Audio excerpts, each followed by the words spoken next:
राजेश रंजन और पप्पू यादव जी की गिरफ्तारी, हमारे राष्ट्रीय अध्यक्ष की गिरफ्तारी सिर्फ और सिर्फ सवाल उठाने के लिए, राजीव प्रताप रूडी जी के यहाँ अस्पताल का एम्बुलेंस घर पर खड़ी हो गई थी, उसके लिए उनको गिरफ्तारी हो गई। वाह भाई वाह, ये क्या है?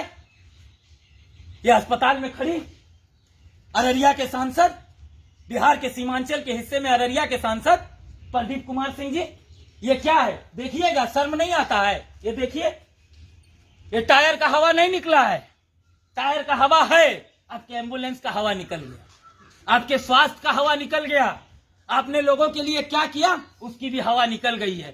पूरी धज्जियां उड़ा के रख दिया गया है बिहार के स्वास्थ्य व्यवस्था की, चाहे वो नीतीश कुमार, चाहे वो मंगल पांडे, और यहां तक कि ये प्रदीप सिंह, अररिया के सांसद, जात और धर्म के नाम पर सांसद बनने वाले। आइए आपको दिखाते हैं इन लोगों का कृत्य क्या है। पप्पू यादव जी को गिरफ्तारी करने से स्वास्थ्य व्यवस्था सुधर जाएगी? पप्पू यादव जी को गिरफ्तार कर लेने से स्वास्थ्य व्यवस्था आपकी सुधर जाएगी? लोगों को सुविधा मिल जाएगी? दिखाइए इनको, मीटर रीडिंग दिखाइए। क्या मीटर रीडिंग है?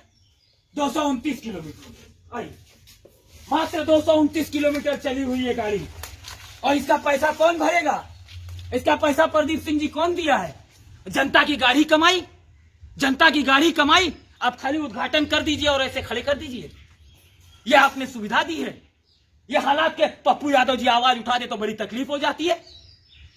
अब नहीं आवाज दीजिएगा प्रधानमंत्री जी, नहीं करिएगा कार्रवाई प्रदीप कुमार सिंह के खिलाफ।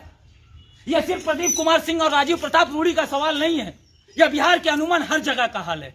यह हर जगह यह परिस्थिति, यही जीवन धारा आपका नाम कर दिए, उद्घाटन कर दिए, और पप्पू यादव आवाज उठा दे तो जेल में डाल दीजिए।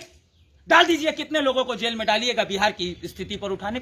नहीं है स्थिति यहां पर अच्छी, लोग मर रहे हैं कोरोना से, एम्बुलेंस नहीं है, लेकिन एम्बुलेंस जो है तो देखिए, वाह भाई वाह, कितनी बढ़िया एम्बुलेंस। देखिए यह स्थिति, नाम लिखवा के प्रदीप सिंह, टायर में हवा नहीं निकली, तुम्हारी हवा निकल गई।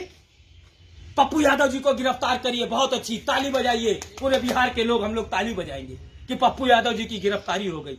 लेकिन वो गरीबों की आवाज उठाने वाले की गिरफ्तारी के बाद भी आवाज नहीं बैठेगी। जन अधिकार छात्र परिषद आवाज उठाएगा, जन अधिकार युवा परिषद आवाज उठाएगा, युवा शक्ति आवाज उठाएगी, हर एक बिहारी आवाज उठाएगा। लेकिन इन सब चीजों को उजागर करेंगे। जितनी गिरफ्तारी करना है गिरफ्तारी करते रहिए, गिरफ्तारी मत रोकिए, लेकिन हाँ, इस स्थिति में और इस बिहार के इस हालात पर हम लोगों को गौर करना होगा। देख लीजिए आंख के सामने, नहीं तो आप कहिएगा कि दूसरी पार्टी की है, जाप वाला है तो बीजेपी को बोल रहा है, बीजेपी वाले है तो आरजेडी को बोल रहे हैं। हाथ जोड़कर विनती है, राजनीति करने का वक्त नहीं है, राजनीति बहुत समय है, कर लेंगे, चुनाव को भी समय है, लोगों को बचाइए।